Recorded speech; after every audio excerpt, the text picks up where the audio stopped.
So my starting point, whether it is for an organization or a team, just a team or the entire organization or just an individual, is always it's a question.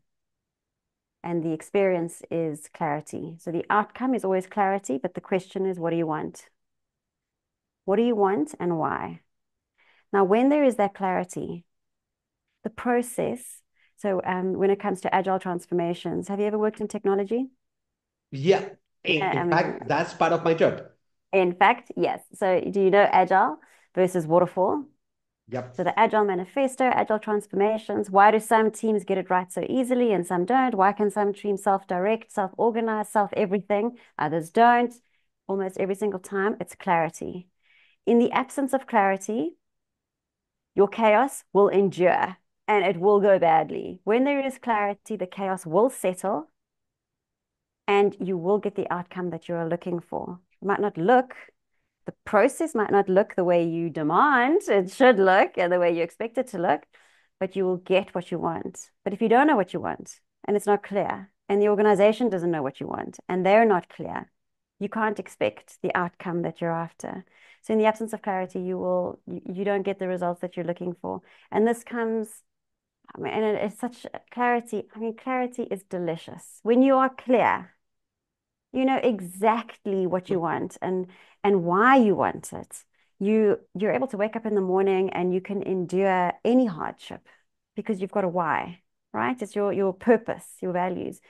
Now, as an organization, having a value or having a purpose that is profit driven, you know the story, Evan. It doesn't have longevity and it's not exciting with endurance. So the longevity of profit, there's too many ups and downs in the market. So you are going to lose people, you will lose their focus and their excitement.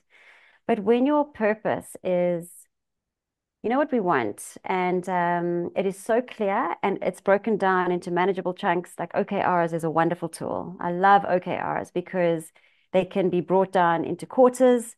And so people can actually see what they're doing. And OKRs manages process, which is so lovely.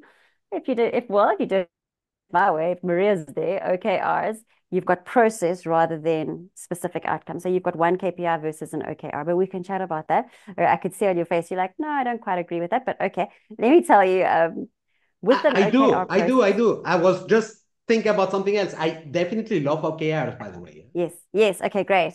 Um, so for me, I love process. So what you said earlier around, you think that when I speak about process, it might not be the same as everybody else, and organizations are like, I got this impression the way you said it, it was like they're almost on top of their stuff. I follow this process, and where's your SOPs? And okay, I think those are very important.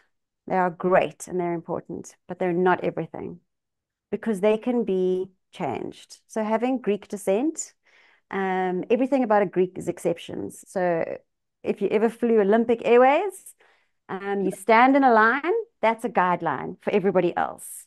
You can go straight to the front because that's, yeah, okay. The outcome is we all want to get on the plane and you will get on the plane. But it's important to know the rules so that you can, just like with the Agile Manifesto, you can know how to bend them rather than break them.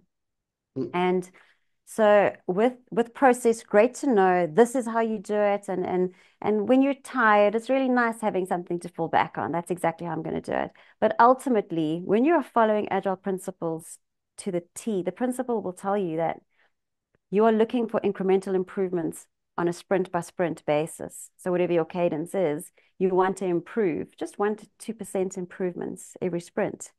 And for me to do that, I might have to bend the rules a bit, but I do that knowing what I want and why. It's always about the goal. And I am so clear. And my team is so clear and they trust me. They trust that I am clear. I trust that they're clear. And so whatever I'm doing, they're not going, what are you doing, Maria? Like, you're breaking the rules. Yeah, that's not what you're supposed to do. You're irritating me. And I'm like, we don't do that in an environment of trust and an environment of clarity because we trust that at the end, if she's stuffed up, don't worry, we're going to have a retro, we're going to talk about it, and we can say, well, you should have done this, you should have done that. And when I talk about agile, I'm not in a software development team. Okay, right now I'm managing a game development company, but well, and developing ways of work for a game development company. But I am not a software developer. I'm not a product owner. I'm not actually in a team that works on Scrum, but I love those principles and I use those principles with managers. Even when I do programs, I've got mentorship programs that I run with women. That's a group of women working with me for X period of time. And I make them do YTOs on a daily basis. What did you do yesterday? What are you doing today? What are your obstacles? And I tell them, I say, these are principles in software development. And eventually they love them because what is it doing? It's holding yourself accountable Mm. and understanding why you do what you do. That's where companies go a bit wrong with process, where they over process everything. Let people understand why they are doing that process first. Make sure that is clear because then they'll come up with better processes. There's always a better way. Mm. Always, always, always.